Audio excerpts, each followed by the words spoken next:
Praise the lord. దేవునికి మహిమ కలుగును గాక. అందరూ బాగున్నారా? ఈరోజు దేవుడు మనకిచ్చిన వాగ్దానము రండి కలిసి ధ్యానించుకుందాం. ఇర్మియా గ్రంథము 30వ అధ్యాయము 17వ వచనము.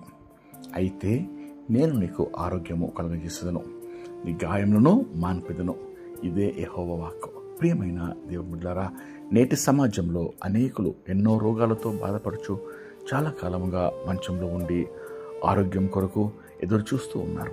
ఎన్ని మందులు వాడినా, ఎన్ని ఆయింట్మెంట్స్ వాడినా గాయాలు మానక నిరాశతో ఎంతో బాధపడుతున్నారు. ఇక మా రోగము పోదా, మా గాయములు మానక ఈ విధంగానే బాధపడాలా అని దిగులు పడుతూ ఉన్నారు కాదంటారా? మరోవైపు శారీరక అనారోగ్యము అటుంచితే మానసికంగా అనేకులు నిందలు, మరి దూషణలు, గాయపడిన మనసులతో ఎంతో కృంగిపోతూ ఉన్నారు. దిగజారిన పరిస్థితిలో ఎందరో మనకు తటస్థించుతూ ఉంటారు.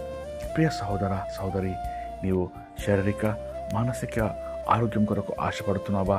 నీ ప్రేమ గల పరలోకపు తండ్రి ఈరోజు ఈ వాగ్దానము నీ కొరకే అనుగ్రహిస్తున్నాడు.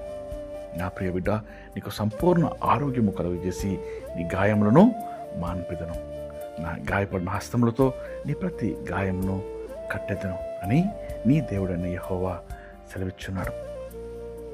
ఈ లోకంలో ఆయన తప్ప మరి ఎవరునూ నీ గాయములను మాన్పలేరు, స్వస్థపరచలేరు. కాబట్టి జీవంగల దేవుని సన్నిధిలో ఈ వాగ్దానం పొందుకుంటకు రండి, కలిసి ప్రార్థన చేసుకుందాం. ప్రార్థన. మహాపరిశుద్ధమైన మా ప్రియమైన పరలోకపు తండ్రి, మీరు ఇచ్చిన శ్రేష్టమైన వాగ్దానంకి మీకు ఎంతో స్తోత్రం చెల్లిస్తున్నాయా. ఆరోగ్యమును కలుగజేసేదను, గాయములు మాన్పెదను అని వాగ్దానం చేస్తున్నారయ్యా. ఈ దినమందు ప్రభా, ఉదయకాలంలో ఎందరైతే ప్రభా మానసిక శారీరక గాయములతో, రోగములతో, అస్వస్థతతో, అనారోగ్య పరిస్థితులతో ప్రభా, దీర్ఘకాల వ్యాధులతో ప్రభా బాధపడుచున్నారు, ప్రార్థనలు ఏకీవించి కన్నీటితో, దుఃఖముతో, నిరాశతో ఉన్నారు ప్రభా, నజరేయుడైన యేసుక్రీస్తు ప్రభు నామంలో స్వస్థత, విడుదల, నెమ్మది అనుగ్రహించమని మనవి చేసుకుంటున్నాం ప్రభా. మీకు ఎంతో స్తోత్రం. స్వస్థపరిచే యెహోవా రాఫా నేనే అని సెలవిస్తున్నారయ్యా. మీరే స్వస్థపరిచే దేవుడవయ్యా. మీ ద్వారా మాత్రమే కార్యము జరుగుతుంది ప్రభా. నమ్ముచున్నామయ్యా.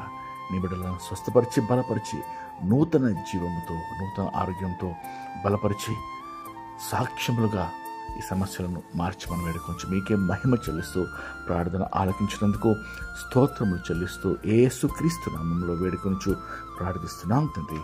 ఆమేన్. దేవుడు మిమ్మల్ని దీవించును గాక.